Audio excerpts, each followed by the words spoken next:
Avinas ir žuvys suderinamumas.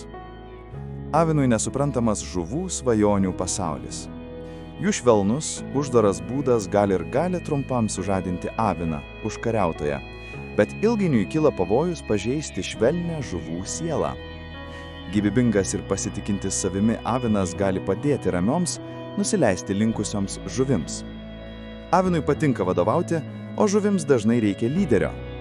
Avinas gali padėti žuvims nugalėti drovumą tiek gyvenime, tiek miegamajame. Jeigu pora iš anksto pasiskirstys vaidmenimis ir žuvis pasitenkins antraplanių vaidmenių, tai tokia santuoka bus sėkminga abiems pusėms.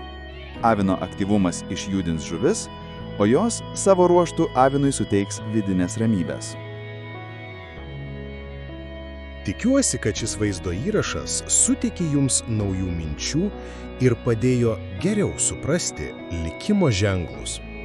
Jei jums patiko, prenumeruokite mūsų kanalą, kad nepraleistumėte būsimų vaizdo įrašų. Ir spustelkite mygtuką patinka, jei norite mus palaikyti. Iki pasimatymų.